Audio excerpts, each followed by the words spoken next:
Salut à tous, c'est Crypto News.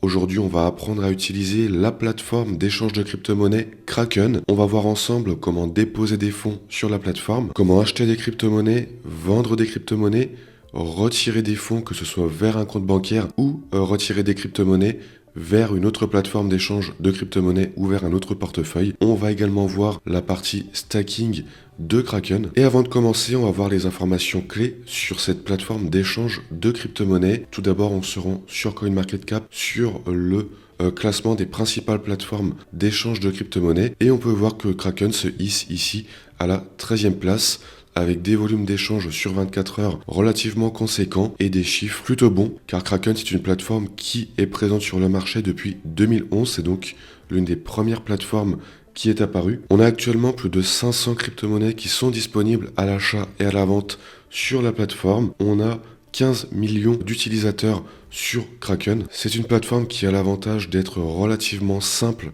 et sécurisée. On n'a jamais eu de hack à ma connaissance ou de problèmes de fond sur cette plateforme. Et cette plateforme est bien sûr certifiée PSAN avec l'agrément MiCA depuis mi-2025. On retourne sur la plateforme. À noter qu'on a l'interface classique qu'on va voir dans cette vidéo et on a également une interface pro qui va être davantage destinée à ceux qui font vraiment du trading. Mais si vous êtes débutant ou investisseur long terme, la plateforme classique sera bien plus adaptée à votre utilisation. Vous pouvez utiliser Kraken sur mobile via l'application disponible sur le Google Play Store ou sur l'Apple Store, ou sinon sur la version ordinateur sur laquelle je me trouve actuellement. Vous pouvez passer par le lien en description de la vidéo pour ouvrir un compte. C'est un lien de parrainage. Lorsque vous ouvrez le compte et que vous faites un dépôt de 100 € minimum dessus, vous percevrez un bonus de 15 €. Ensuite, après l'ouverture du compte, la première chose qu'il faudra faire, ce sera remplir un formulaire KIC, Know Your Customer, tout simplement un formulaire où vous allez donner votre identité avec une pièce d'identité et ensuite vous allez remplir un petit questionnaire pour faire le point sur votre situation financière. Et dès que la plateforme aura validé ce questionnaire, vous pourrez utiliser la plateforme.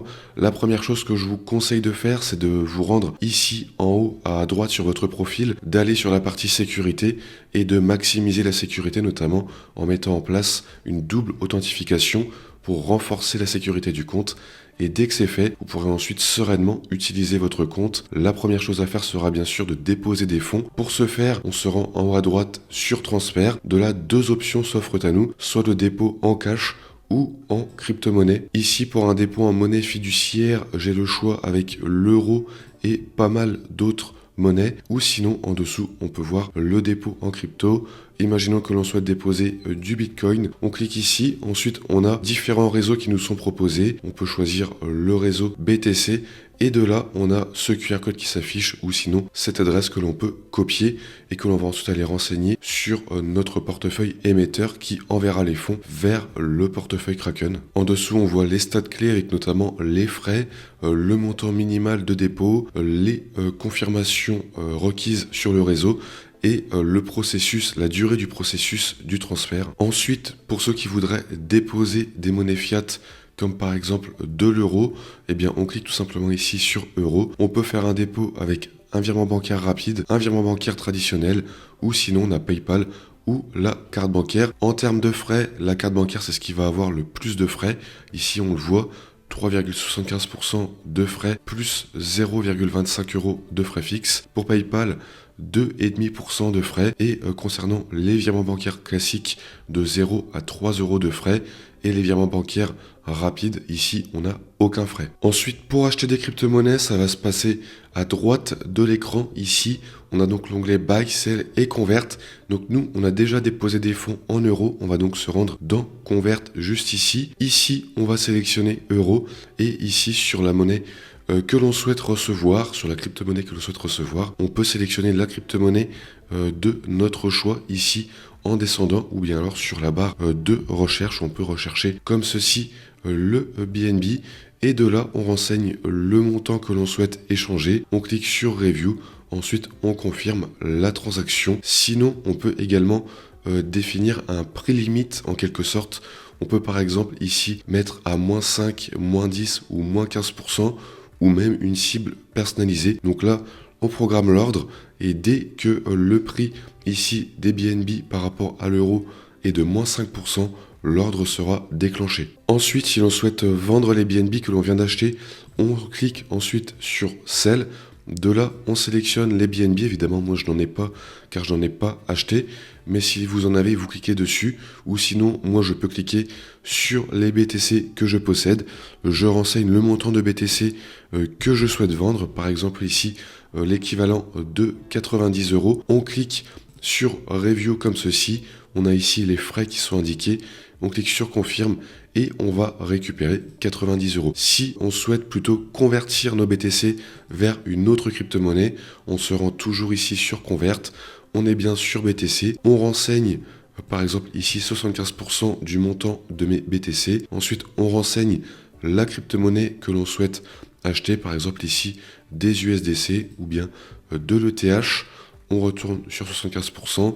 On voit ici les frais, le montant de conversion et ensuite on clique sur confirmer et l'ordre sera exécuté. Ensuite, concernant l'interface globale, on peut voir ici le solde global de notre portefeuille avec ici l'évolution sur le dernier mois. Ici, on peut voir l'évolution sous forme de graphique et en dessous, on peut voir la partie watchlist, les crypto-monnaies les plus populaires sur Kraken. Ici, les crypto-monnaies qui ont eu le plus de volatilité sur les dernières 24 heures et ici les crypto-monnaies récemment listées. Si on veut faire un retrait, on peut cliquer en haut à droite sur transfert. On va cette fois-ci sur withdraw et deux options. On peut faire des retraits en monnaie fiat vers un compte bancaire ou alors des retraits en crypto-monnaie vers un autre portefeuille. Imaginons que je veuille faire un retrait en fiat. On peut sélectionner ici la devise euro et ensuite on a le choix entre faire un virement classique dit domestique ou un virement international. A noter qu'on aura 1 euro de frais fixes sur le virement classique, 5 euros de frais fixes sur le virement international avec un montant minimal de 100 euros, alors que pour le virement domestique, on est sur un montant minimal de seulement 2 euros. Ensuite, si on veut faire une transaction, un retrait en crypto-monnaie, on peut par exemple ici faire un retrait de Bitcoin. On sélectionne le réseau, par exemple ici BTC, et ensuite on renseigne l'adresse du portefeuille vers lequel on souhaite envoyer les fonds. On donne ensuite un nom à ce portefeuille, on l'ajoute sur notre carnet d'adresses de portefeuille et on confirme la transaction. On va maintenant voir en détail les différentes sections sur la partie gauche. On peut voir ici le portefeuille qui est finalement une section similaire avec en dessous l'ensemble des actifs que l'on possède sur notre compte.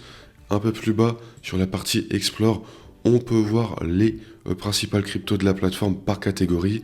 Donc ici, les cryptos nouvellement listés, les cryptos qui ont fait le plus de gains sur les dernières heures. En dessous, les cryptos les plus populaires. Les cryptos ici qui ont le plus de performance sur la partie Earn, donc les cryptos qui offrent le plus de rendement. Et ici, l'ensemble des crypto-monnaies disponibles sur Kraken. Donc on peut voir qu'on en a quand même un certain nombre. On peut également les rechercher ici sur la barre de recherche. Également, je n'en ai pas parlé, mais on a possibilité de pouvoir acheter des actions, principalement des actions du marché américain. C'est pas la fonctionnalité principale de la plateforme, mais c'est toujours bon à savoir. Et ici, on retrouve également la partie Earn pour faire travailler ces crypto-monnaies, notamment avec du staking. Donc ici, on peut voir l'ensemble des crypto-monnaies disponibles. Et on peut voir qu'on a quand même un certain choix avec les principales crypto-monnaies du marché qui sont disponibles au staking à des taux plutôt intéressants.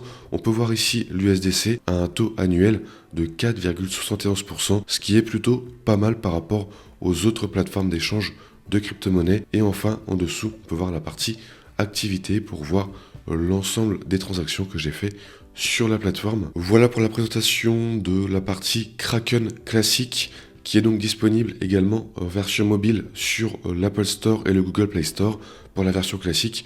Vous aurez également une application et un site web pour Kraken Pro. Donc sur le site web, pour passer sur la version Pro, vous allez ici, vous cliquez et vous vous rendez tout simplement sur Kraken Pro.